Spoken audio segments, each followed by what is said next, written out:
Minister za infrastrukturo in prvak Nove Slovenije Jernej Vrtovec dan po razkritju, da je njegova desna roka, državni sekretar Damjan Jaklin, domnevno prejel več kot 60 tisoč evrov podkupnine, za zdaj ne bo potegnil nobene politične poteze. Mi pa razkrivamo nove podrobnosti korupcijske afere.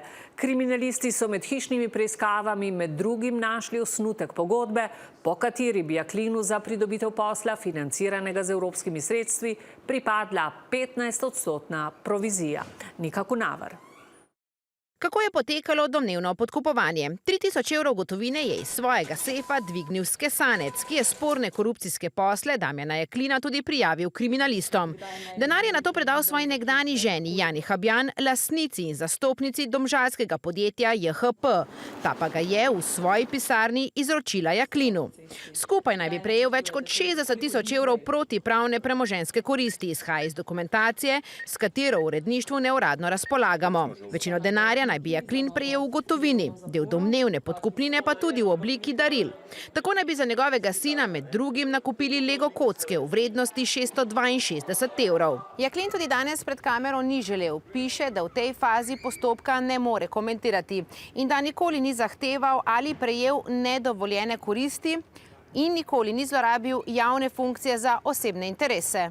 A pozor, posel s fiktivno pogodbo med srbskim gradbincem vodovoda Pomurje, podjetjem MPP Jedinstvo in podjetjem Jane Habjan, ki je po naročilu države izvajalo nadzor nad gradnjo, večina denarja naj bi prek slamnatih podjetij končala pri Jaklinu. Kot kaže, ni bil edini sporni posel med Habjanovo in Jaklinom.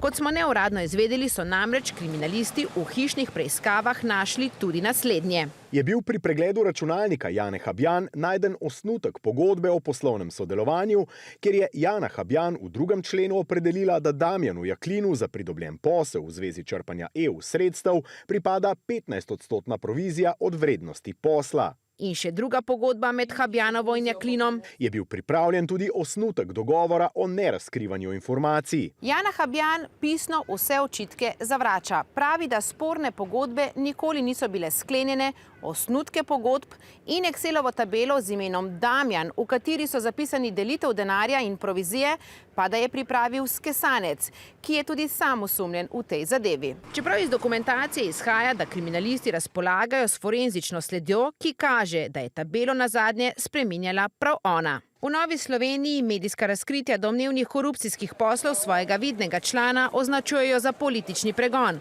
Namesto soočenja z očitki in politične odgovornosti od njega ne terjajo niti v stranki, niti minister Jernej Vrtovec.